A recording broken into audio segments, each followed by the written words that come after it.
离京城100来里地有个王庄，30多户人家，大多姓王。老王头是庄里的老户，为人忠厚，日子过得踏实。可惜老伴年轻时生的孩子都没留住，直到40岁上，老两口才得了个儿子，取名王怀新，疼得跟眼珠子似的。可这王怀新长到15岁，肩不能挑担，手不能提篮。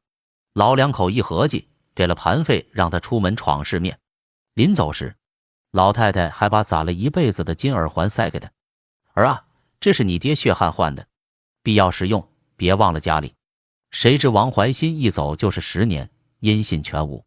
第7个年头，老王头想儿子想得咽了气，剩下老太太孤苦伶仃，日子一年比一年难。族里有人看不下去，您得找找儿子，好歹有个依靠啊。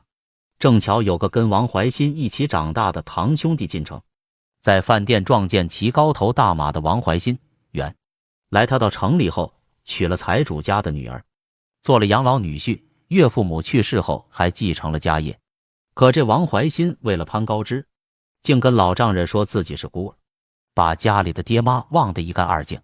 老太太听了哭得肝肠寸断。邻居凑了盘费，他拄着拐杖就往京城赶。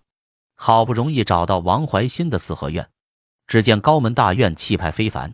他在门口等到仆人出来，哆嗦着说：“麻烦通报一声，就说老家来的老太太找他。”王怀新出来一看，心里咯噔一下，竟是亲妈。可他怕露了馅儿，狠下心说：“哪来的疯老太太？我从小就没爹妈。”老太太气得浑身发抖：“我从王庄来，是你亲妈啊！”王怀新怕他死在门口惹麻烦，眼珠一转：“留下你也行，但你得装成雇来的仆人，敢说你是我妈，立马赶你走。”老太太只求有口饭吃，点头答应。王怀新跟媳妇说雇了个老妈子，取名老秋莲，让她喂猪看孩子。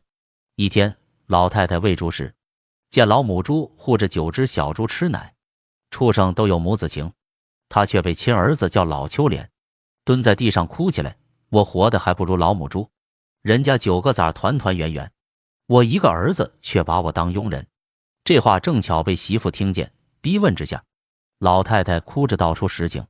媳妇气得暗骂：“好个王怀新，真是坏了良心。”他找来画匠，画了4幅画。第1幅画老瓜反哺，题诗：“为人不认生身母，活在世上不如禽。”第2幅画羊羔跪乳，题诗：“畜类上能通人性，人若不懂怎做人。”第3幅画老太太送子赠耳环，正是当年情景。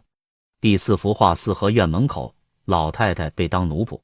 王怀新回家看见画，展开第1幅就脸红心跳，再看第2幅坐立不安，看到第3幅时冷汗直冒，这不就是老娘送他时的模样？看到第4幅，他浑身发抖，羞愧得无地自容。媳妇推门进来，指着他骂：“你不是怀心，是坏心，辱亲不孝，我要告你去！”王怀新被媳妇骂得无地自容，扑通一声跪下，又是扇耳光，又是磕头：“我不是人，我对不起娘。”老太太在一旁哭得泪人似的。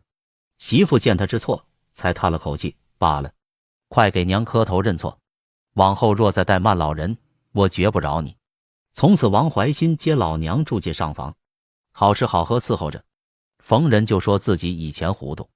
这事儿传到王庄，大伙儿都说亏得有个好媳妇，不然老太太这辈子就毁了。如今民间还流传着那4幅画的故事，都说禽兽上知报母恩，为人更需孝当先。